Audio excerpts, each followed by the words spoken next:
किसी की इंग्लिश कमज़ोर है या उसका एक्सेंट ठीक नहीं है तो हम एज्यूम करने लगते हैं कि उसकी एजुकेशन कम है। अगर किसी के कपड़े ठीक नहीं हैं तो हम उससे कुछ सीखना तो दूर की बात, उससे बात करना भी पसंद नहीं करते। अगर कोई शख्स कोई क्रिएटिव काम करना चाहे या अपने पैशन को फॉलो करना चाहे तो हम सोचने लगते हैं कि ये लाइफ में सीरियस नहीं है, ये सोच नहीं, ये सोशल जेल है। और जब तक हम इस जेल के ताले नहीं तोड़ेंगे, ना इंसानियत बढ़ेगी, ना मोहब्बत और ना एक्सेप्टेंस। अस्सलाम वालेकुम दोस्तों, लॉफ्टर्स टॉक की लॉफ्टर्स ऑडियंस को लॉफ्टर्स वेलकम। ये टॉपिक कोई सोशल इशू नहीं, ये हमारे जहनों में बैठे उस जहर का निकाल है जो सोसाइटी के रूल्स और नॉर्म्स के नाम पर हमारे आइडेंटिटीज, हमारे जज्बात और हमारे रिश्तों को दिया गया है। हम बात करेंगे कि स्टीरियोटाइप्स क्या हैं, ये हमें कैसे तोड़ रहे हैं और कैसे हम इनसे आगे बढ़कर एक्सेप्टेंस और इंसानियत की तरफ एक कदम बढ़ा सकते हैं। स्टीरियोटाइप का मतलब एक रेडीमेड ओपिनियन है जो किसी शख्स या किसी ग्रुप के बारे में हम बगैर सोचे समझे बना लेते हैं। जैसे कि कोई शख्स अगर सोसाइटी के नॉर्म से हट के बात करे तो वो बिगड़ा हुआ है। अगर कोई शख्स रिलीजियस हो जाए तो भाई वो तो एक्सट्रीमिस्ट है। और किसी कास्ट के बारे में हम बाज़ दफ़ा बात कर लेते हैं कि भाई फलां कास्ट के लोग तो ऐसे ही होते हैं या फिर फलां इलाके के लोग ऐसे ही होते हैं। स्टीरियोटाइप्स किसी सोच को नहीं, ये इंसान के वजूद को कैद कर देते हैं। ये सोच बताती है कि हम किसी इंसान को उसके वजूद के तौर पे नहीं बल्कि एक लेबल के तौर पे देखते हैं। अब हम बात करेंगे कि स्टीरियोटाइप्स इतने गहरे क्यों हो गए। इसकी पहली वजह जो हमें मिलती है वो है कल्चरल कंडीशनिंग, मतलब कि बचपन से जहनों की प्रोग्रामिंग। कल्चरल कंडीशनिंग का मतलब होता है कि सोसाइटी हमारे जहन में बचपन से क्या भर रही है और वो बिना सोच समझे हम फॉलो कर रहे होते हैं। जैसे कि कोई अगर लड़का रो रहा है तो उसे कहा जाता है कि भाई मर्द बन रो मत। और अगर कोई लड़की डार्क टोन है तो उसके वालिदैन को बचपन से ही उसके रिश्ते की टेंशन पड़ जाती है। ये कंडीशनिंग हमारे जहन में इतनी गहरी हो चुकी है कि जब कोई इससे हट के बात करता है तो हम उसे अब नॉर्मल समझते हैं या फिर बिना सोचे समझे उसे जज करने लगते हैं या अपने से अलग समझने लगते हैं। इसके बाद आता है मीडिया इन्फ्लुएंस। टीवी, मूवीज और एड्स हमारी सोच के बिगेस्ट इन्फ्लुएंसर्स हैं। और अफसोस के साथ ये हमें हर वक्त एक ही किस्म का नैरेटिव पेश करते हैं कि हीरो हमेशा मैस्कुलर दिखता है, स्मार्ट दिखता है और वो फेयर दिखता है। हीरोइन हमेशा ब्यूटीफुल होती है और स्लिम होती है। और हीरो हमेशा डार्क टोन होता है या फिर उसके कपड़े ठीक नहीं होते हैं।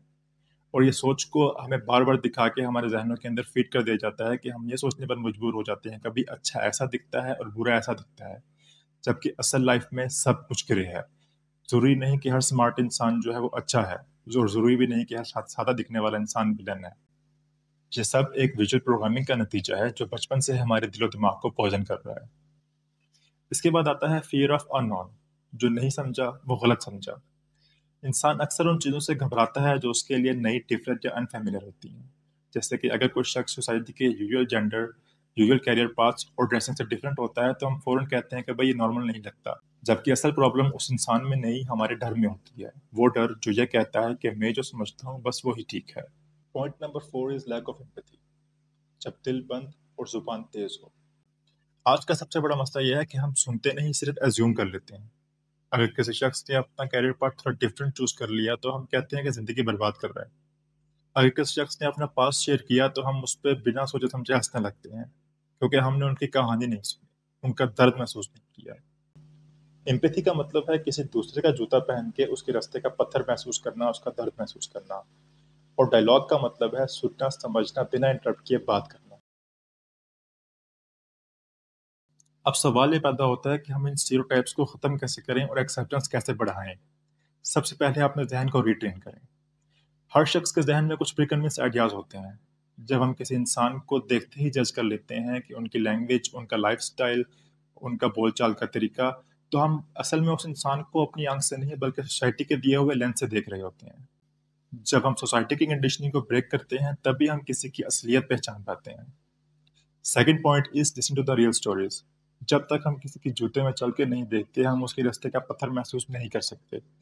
Different backgrounds, different perspectives, different struggles, इन सब से मिलना और बात करना हमें बेपनाह इंसानियत सिखाता है। किसी ट्रांसजेंडर की स्टोरी सुनना, किसी स्पेशल चाइल्ड की माँ से बात करना या किसी सिंगल पेरेंट की जुबानी उनकी जिंदगी का सफर सुनना, ये सब हमारे दिलों को जजमेंट से निकालकर हमारे दिलों में बेपनाह इंसानियत और जज्बात भर देता है।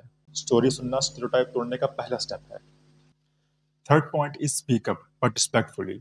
जब आप किसी गैदरिंग में बैठे हों और वहां पर किसी को लेबल किया जा रहा हो कि ये बंदा तो बड़ा अजीब है, या फिर ये तो उन्हीं लोगों को जैसा लगता है, या फिर ये लड़की बहुत फॉरवर्ड है, तो वहाँ पर चुप रहना जुल्म का हिस्सा बनने के बराबर होगा। बट याद रहे, बात इज़्ज़त से करनी है, जज़्बात से नहीं।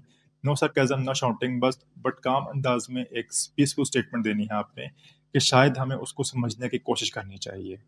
ये एक जुमला भी किसी की सोच को हिला के रख सकता है। And last but not least, make दुआ फॉर योरसेल्फ। अपने लिए दुआ करें कि अल्लाह आपके दिल को नरम करे और दिल को एक्सेप्ट करने वाला बनाए, जो कि डिफरेंस को देखकर उनसे डरे या घबराए नहीं, उनको एक्सेप्ट करे और उनकी रिस्पेक्ट करे। आज भी कई लोग अपने करियर को सिर्फ इस वजह से सैक्रिफाइस कर देते हैं कि लोग क्या सोचेंगे। कई लड़के डिप्रेशन में चले जाते हैं क्योंकि उनको बोल दिया जाता है कि भाई रोना कमजोरी है। कई लोग सिर्फ इसलिए अकेले हैं क्योंकि वो नॉर्मल नहीं रखते। ये सिर्फ पर्सनल दर्द नहीं, ये एक कलेक्टिव जुल्म है। अपनी जुबान से किसी को लेबल ना दें। अपनी थिंकिंग को चैलेंज करना शुरू करें। जो आपसे डिफरेंट लगता हो उसकी स्टोरी को सुनें। जब तक हम दूसरों को समझने से पहले ठीक करने की कोशिश करते रहेंगे, तब तक ना इंसानियत बढ़ेगी ना मोहब्बत। स्टीरियोटाइप्स तोड़ना सिर्फ उनके लिए ज़रूरी नहीं, ये आपके लिए भी आज़ादी का पहला कदम है। क्या आपने कभी किसी को स्टीरियोटाइप किया या आप खुद स्टीरियोटाइप हुए? अपनी राय का इज़हार कमेंट सेक्शन में ज़रूर कीजिएगा। मिलते हैं किसी अगली वीडियो में एक नए ज़हनी ताले और उसकी चाबी के साथ। तब तक के लिए अल्लाह हाफ़िज़।